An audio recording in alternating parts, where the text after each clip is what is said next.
tu veux immigrer au Canada, mais tu n'as pas encore passé de test de langue comme le TEF Canada, le TCF Canada ou le IELTS. Tu te demandes si c'est possible. C'est une question qu'on se pose très souvent. Alors aujourd'hui, on va voir ensemble, étape par étape, dans quel cas tu peux immigrer au Canada sans test de langue et dans quelle situation c'est absolument indispensable. Reste jusqu'à la fin et ça pourrait t'éviter une erreur qui bloque ton dossier. Alors, pourquoi le test est important? Dans la majorité des cas, le test de langue est obligatoire. Pourquoi? Parce que la plupart des programmes utilisent un système de points.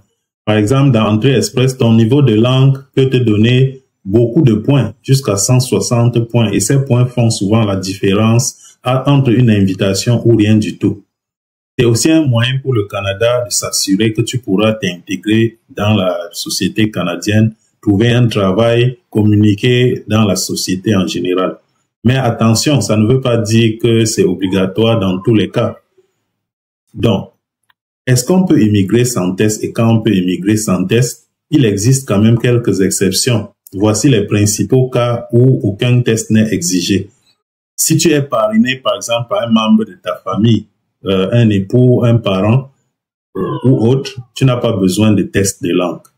Si tu demandes un permis de travail fermé basé sur une offre d'emploi validée, certains volets n'exigent pas de preuve de test de langue.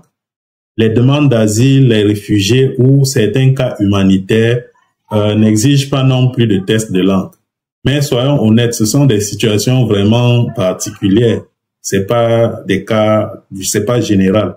Donc, pour la résidence permanente dans la catégorie de l'immigration économique, comme Entrée Express ou les programmes des candidats des provinces, c'est un test toujours, presque toujours nécessaire, toujours requis.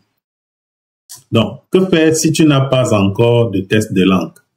Pas de panique, tu peux commencer à te préparer gratuitement en ligne avec des simulateurs, des vidéos, des exemples d'examens ou même des applications mobiles, il y en a beaucoup.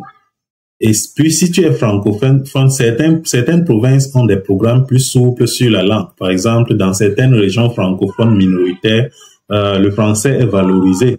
Et surtout, ne fais jamais l'erreur de déclarer un niveau sans avoir les résultats.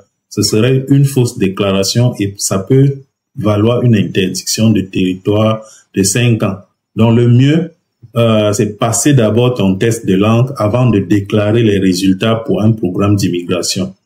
Donc, parle avec un professionnel, tu peux parler avec moi pour voir les options adaptées à ton profil.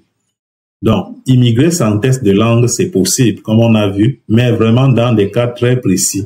Dans la plupart des cas, il faut que tu passes un test reconnu. Et plus ton score est bon, plus tu as de chances de recevoir une invitation ou d'avancer dans ton processus d'immigration. Donc, si tu veux qu'on regarde ça ensemble, comment tu peux immigrer avec ou sans test de langue, tu peux prendre rendez-vous pour une consultation ou m'envoyer un message WhatsApp. N'hésite pas à t'abonner à la chaîne pour recevoir d'autres vidéos comme celle-ci.